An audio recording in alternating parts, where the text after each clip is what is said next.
เอาเบื้องเลยมันก็อ้าวเลี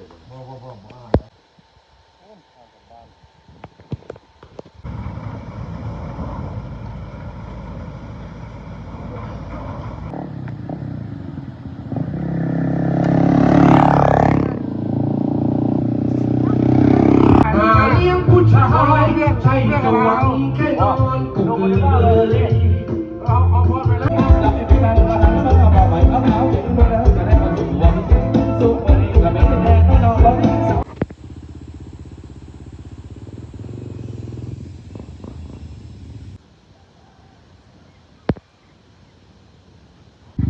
อ๋อได้มอดมาถึงแล้วจัดไป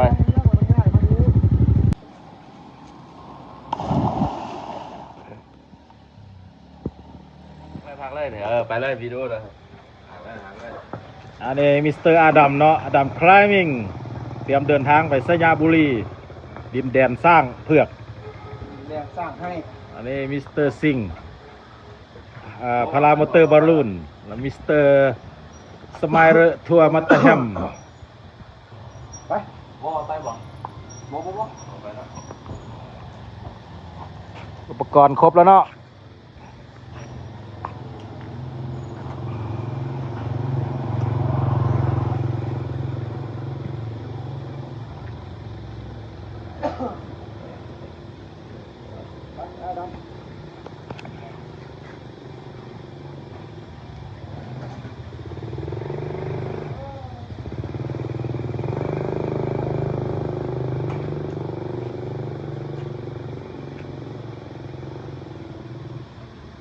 ต่อเลยแม่วันนี้วันที่เท่าไหร่เนี่ยจะไปบุญสร้างบ่สามเดือนคู่เดี๋ยวกันบุญบังไฟนาง3 ผิว Hello, good morning. I will send you the booking information this evening. I am on the dirt bike tour right now for a day. So this evening I will come back to you with the booking information. You pick up 9 AM from the hotel and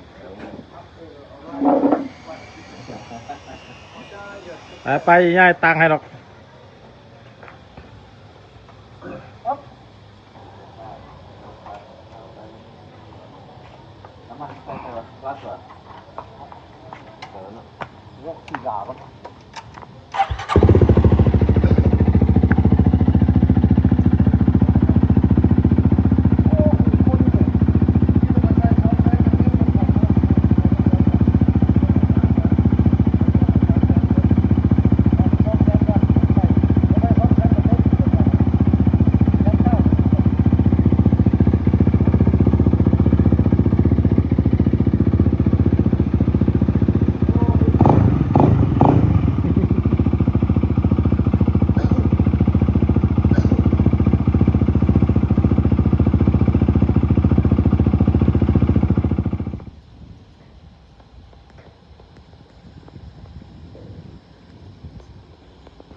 2 คืน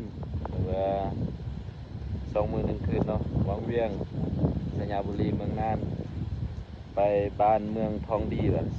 ทุ่งเสียงดีประมาณนี้เนาะไปเบิ่งสร้างไปเบิ่งน้ำนะอยู่3-4ประมาณเนาะจะไปจานอาดัม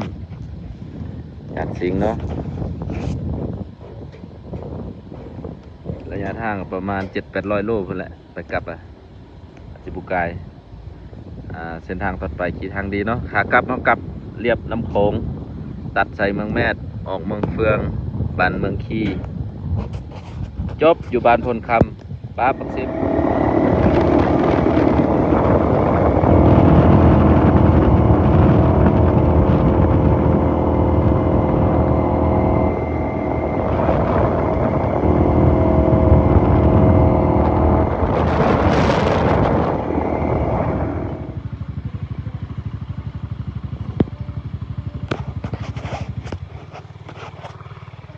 การย้ำแรงหมดครึ่งทางแล้วอันนี้เป็นเมืองอันเดียวกับไอ้ดำ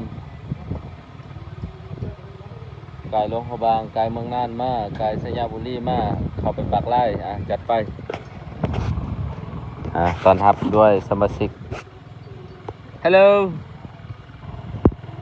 Hello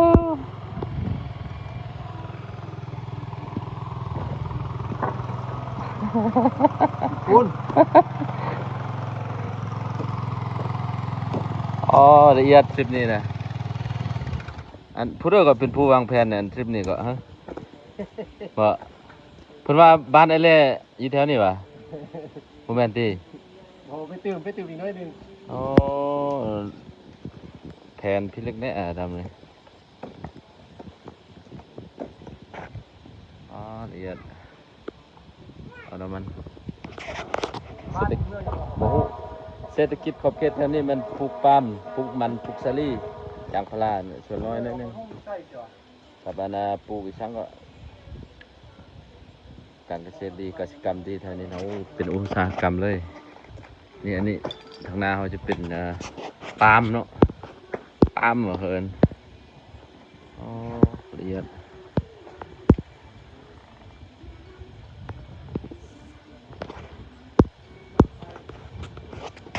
ต้องเดินทางต่อไปกับพญาดำเนาะเติมตลอดเติมพลังนี่ได้บุท่านได้เติมสาวันนี้ ขยกเบียร์ใส่คนละปองคือมึงเคยเห็นนะกูว่า เออ ปิ้วขับรถน่ะ เนาะ ว่าง่าย ลองบ่ลองจากปองหนึ่งกันบ่วอร์มคอกันบ่ เออ เอาจริงแท้ก็ ต้องมีกระบุยคนนำค่อยท่านน่ะล่ะพอดีได้ทำหรอกคณะจิไปกันเนาะ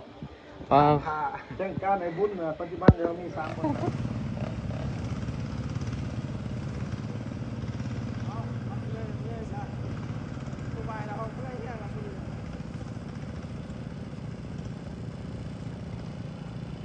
จัดไปน้องพี่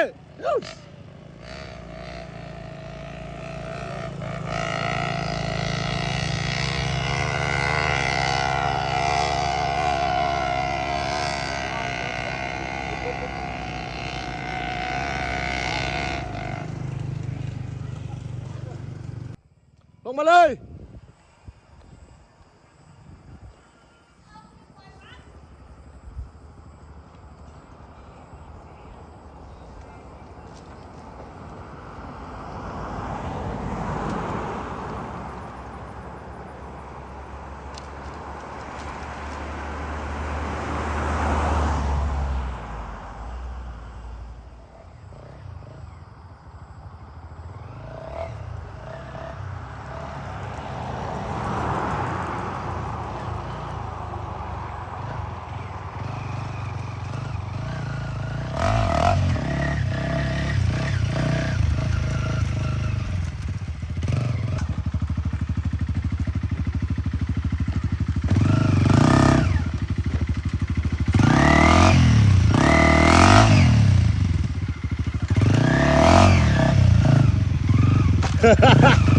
โอ้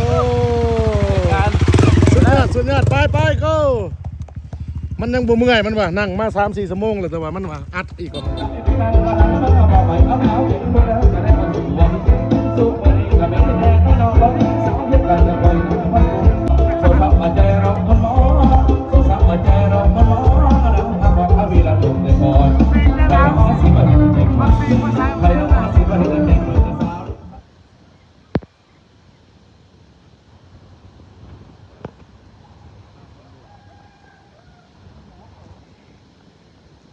โอ้มาสยะบุรีมานอนเต็นท์เฉยมื้อนี้นะละเอียดโอ้ครับบ่เจ็บเว้ยเต็นท์นั่นทีมมันเวียงจันทน์เอามาให้เพิ่นว่าโอ้โชคดีมื้อนี้โอ้นี่จังไดเนาะโอ้หำดัง โมมาน ทงมีใส่ก็ยังบ่มานเนาะ โมมานไม่มาพี่นะ โอ้ตายละ มีมาบนนอนควมโมมานเลย เกือบเดือนแล้วต้องอากาศดี หัว โอ้ขอบใจพ่อใหญ่เอาให้นอนเนาะเต้นเพิ่นเด้นี่เฮาผู้บ่าวรอกำใหญ่บึกโอ้ยังเนาะโอ้เซ็กซี่ขนาดคนนะเขานี่อืม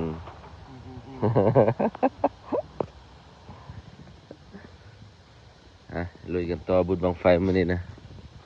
เนาะพ่อใหญ่ไปกับปานเพชรที่ดังที่สุดของประเทศลาวตอนนี้จัดไป กำลัง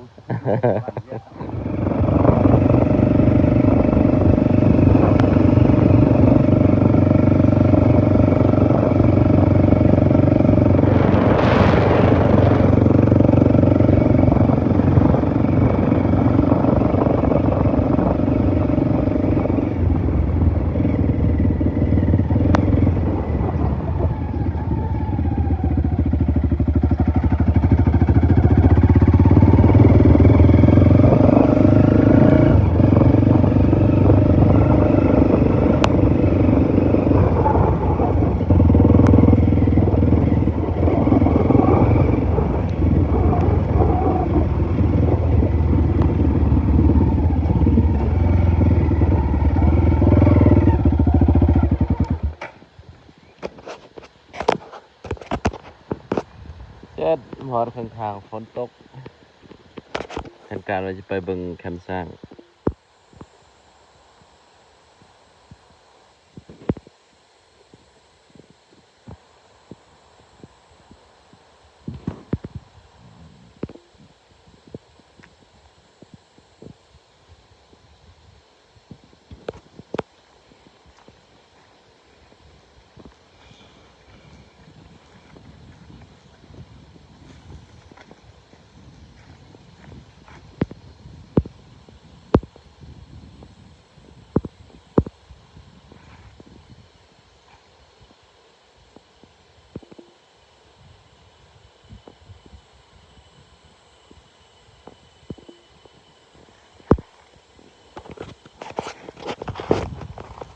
มาฮัดเป็นไรเนาะ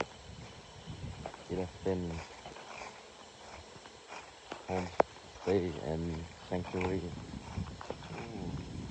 เรียกสมัยก่อนกับหมู่ตึกเนี่ยอยู่ในบ้านพาไปบนด้านหลังตอนนี้กำลังออกไป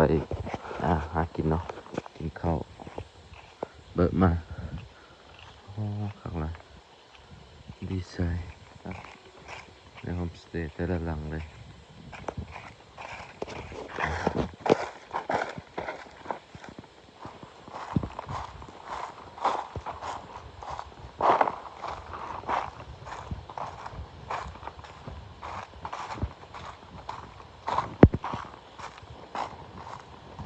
หมดมีไฟฟ้าอยู่ที่ซาร่าเฮาส์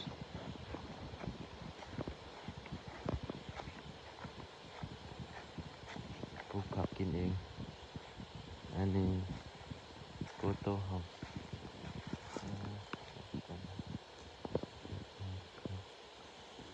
เนี่ยมีหลายหลังเลย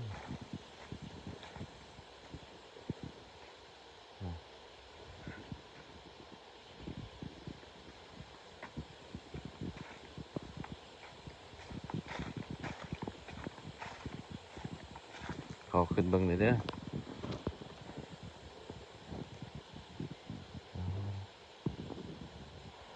ฝากกระแตะอันนี้อันน่ะคือวิญญาณเลยเนาะสาขโมกเราไม่แน่ว่าจะเสน่ห์มนต์ครับเรียกแล้วมันจะเป็นตุ๊กเป็นเต้าอะลิลลี่เฮาส์ประมาณนี้พี่ดูอ๋องามเลยละเอียดเลยน้ำนี่ห้องน้ำเนาะข้างหลัง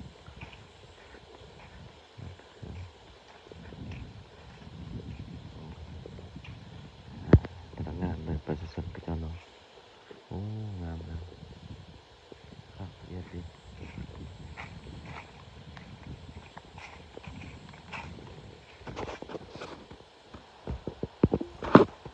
งามธรรมชาติงามดีเลย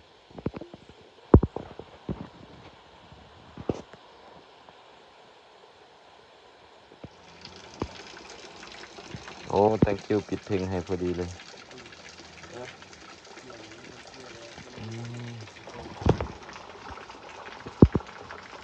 นอนพักผ่อนเนาะโอ้มีสันเทิงอีกละเอียดห้องน้ำ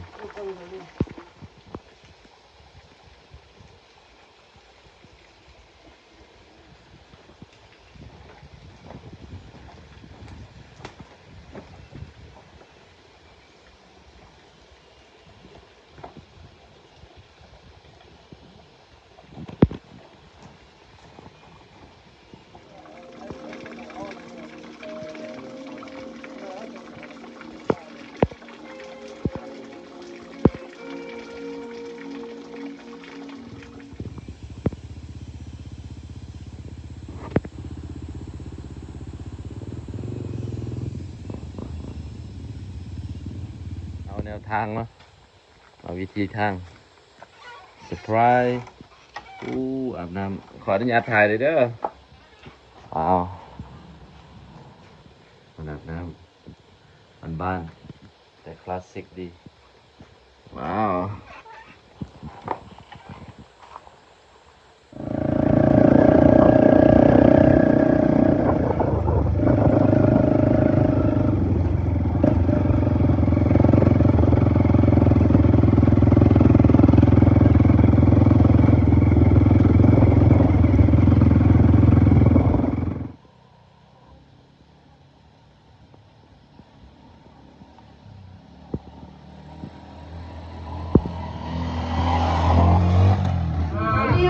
ายใช่จะหวังแค่นอนกุกเลย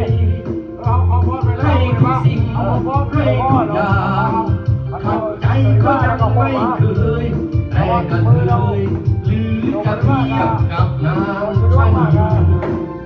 ไอ้พวกผู้ชายพูดดีก็ตอนหวังได้ไอ้พวกผู้ชาย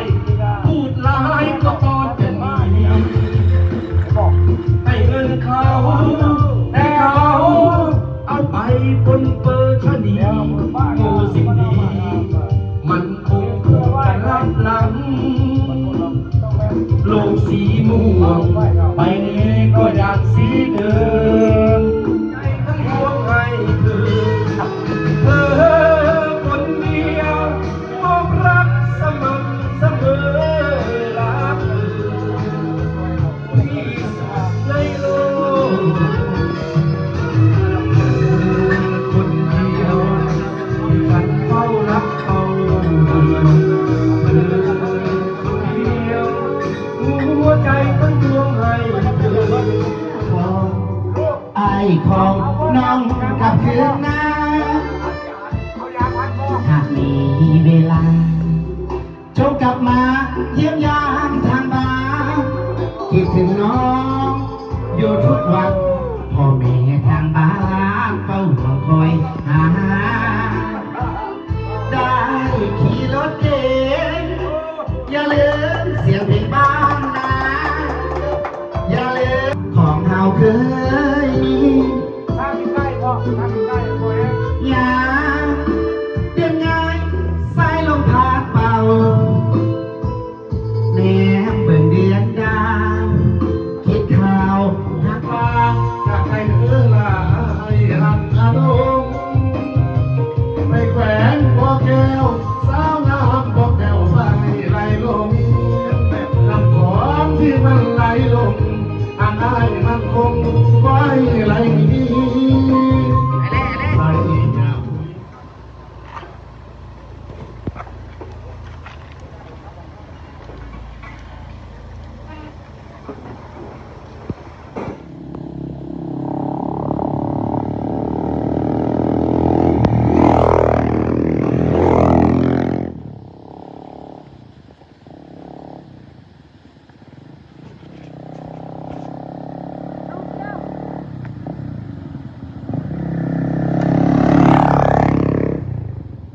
ใกล้บ่ฮอดอันน่ะบักแม่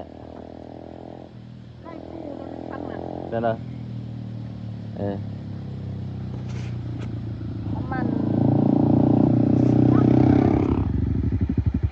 เฮ็ดอ๋อได้ละบุกเกี้ยวละ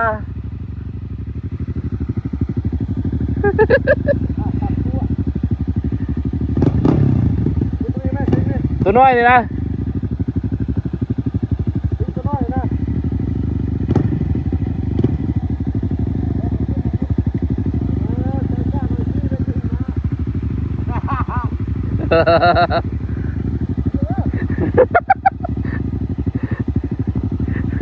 โอ้ละเอียดเนาะตัวนี้เนาะ ไปเลย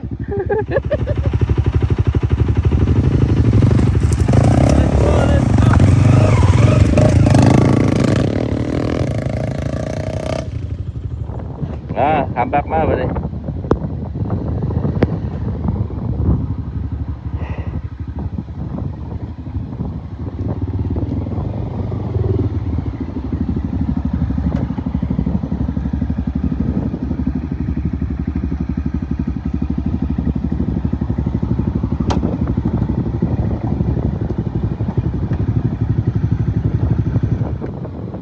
เดินนั่งขังละ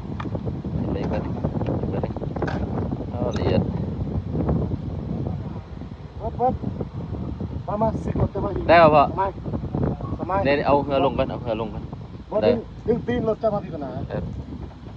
จะดึงหลังก็ดึงน่ะ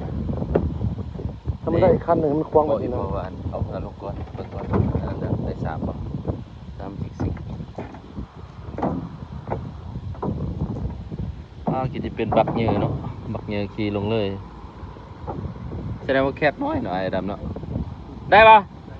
เปิดนึกเด้อ ดึงรถมึงเลยมากข้างหลัง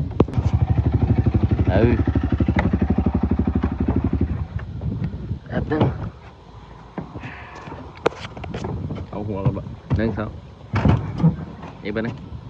1 2ถ้าประกันเราพอเนาะได้เนาะ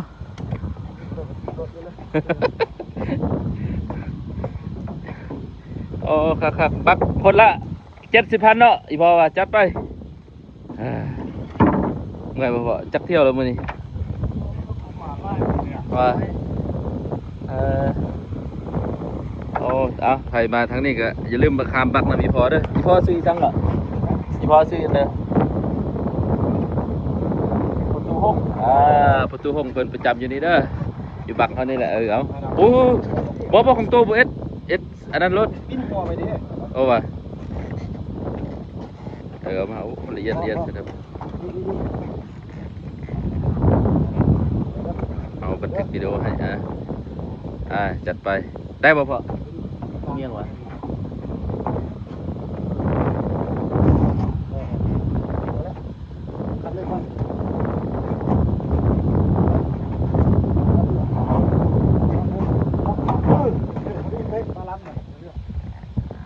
ตอนนี้เวลา4 โมงครึ่งเนาะ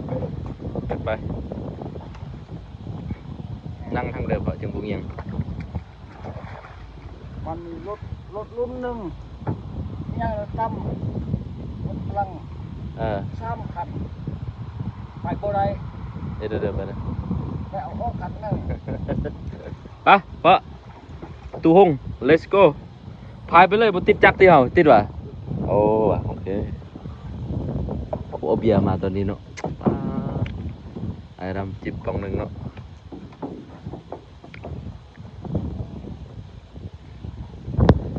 โอ้ยบางคนขนาดดูดควบเลยเต็มเลย อย่างไรจัน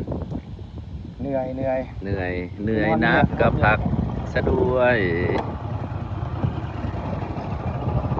อาดรัมเทรลราวประตูหงจัดไปตอนนี้กำลังจีขามน้ำของเนาะใส่บักจัดไปอย่าให้เสีย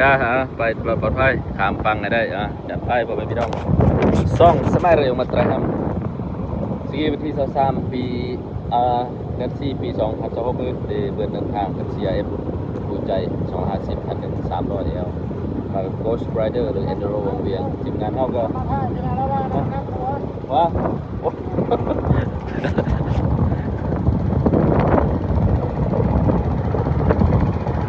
เอาเบียร์เย็นๆในตู้เนาะคือจะคักเนาะ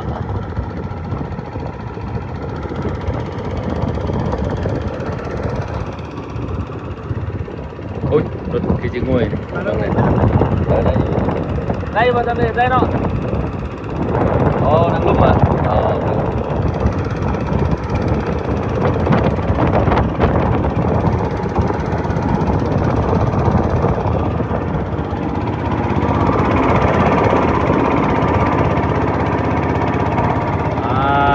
ธรรมชาติสุดยอดเลย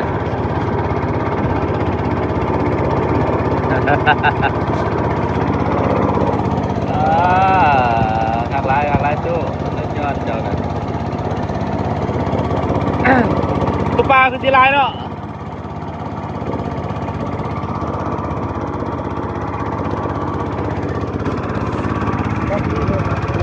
อะไรจัดไป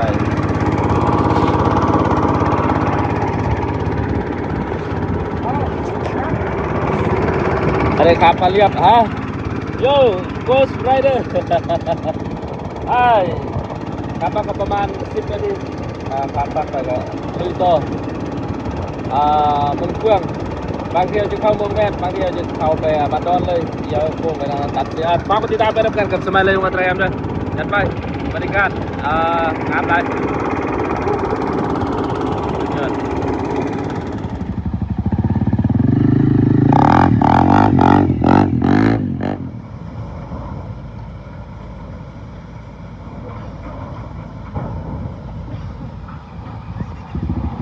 ปัญญาดำมาก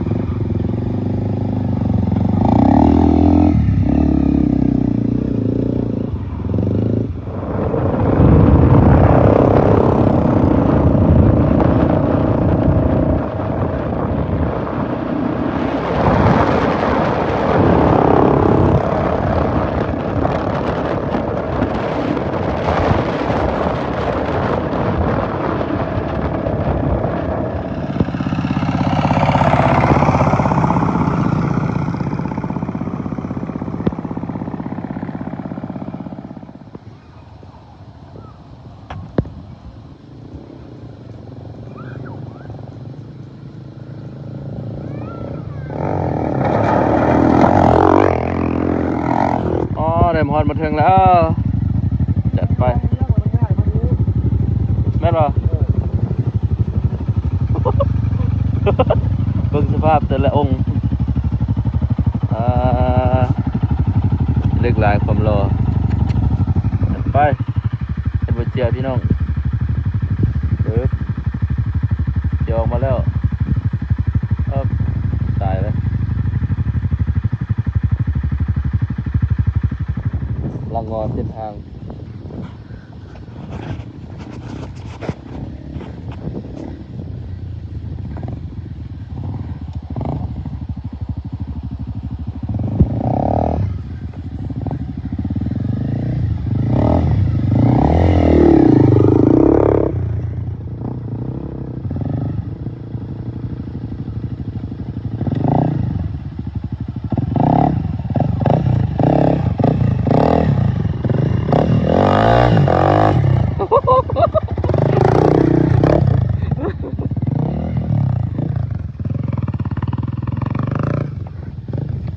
เอียด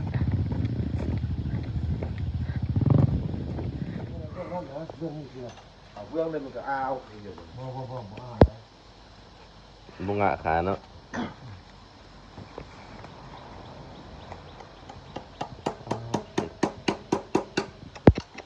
ที่สบีกได้สมัยเลิศนะมามันโซ่เนี่ยเขาพูดยังไม่ติดพูดเด็กกัน ยัดบุกเขาเนาะอ๋อเขาว่ามัน โอ้มันขาดตัวน้อยเดียวเลยนะเห็นว่านี่นะมันย่อเป็นมินหนึ่งหัวเขาตัวนี้นะ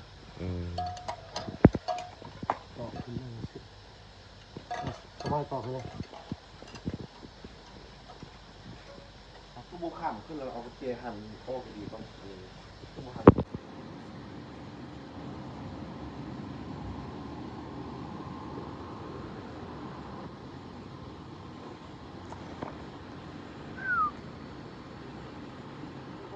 บ้านท่าทางครับผิวไปใส่มาไปใส่ตัว สวัสดีมนุษย์หลังจากที่เดินทางประมาณ 3-4 มื้อเนาะวังเวียงเข้าไปนาพระธาตุนาง3-4ปากไร่นางสามผิวน าง3ผิวเนาะแล้วก็ เมืองน้ำพร้าว เมืองทงพีไซบอกว่าเมืองอะนะเมืองป่าออกมาทางอะนะเมืองป่าเมืองป่าออกมาบ้านแสนไซบัดสินไซกลับมาเมืองเฟืองวันนี้เขาเป็นลุยต่อบ้านน้ำแปรออกวังเวียงบุรุษคุณ2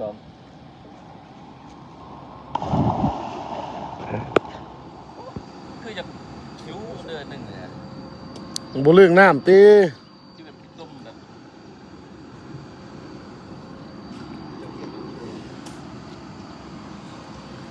บอลลูนเมืองเฟือง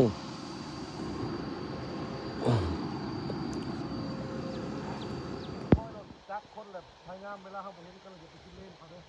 เวลาลงค่อยตู้จักเองก็จะมึงครับโอ้เข้าจากบ้านว่าเสียเอฟมาป่ะ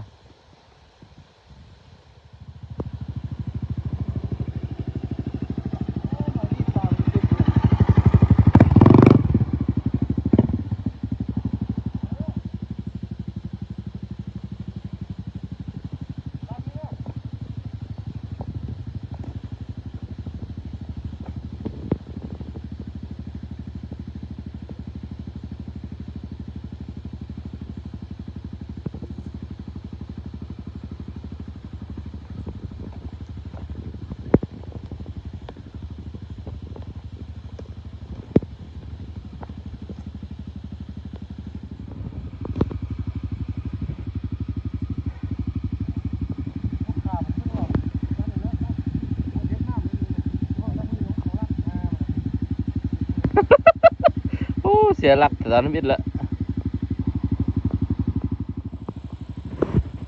อย่างเนาะ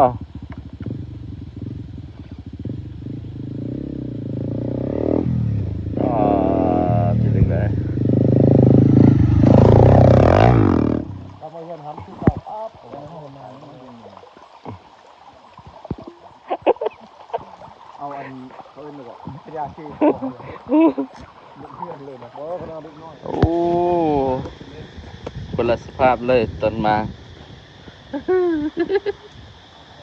โอ้ผลงานได้หลายแต้มอยู่มื้อนี้เบิ่งก่อนนะหนึ่ง ทั้งหมดทั้งกิน สอง ทั้งขึ้น โอ้คนบ่ไปเดินคนเนาะ ได้จาน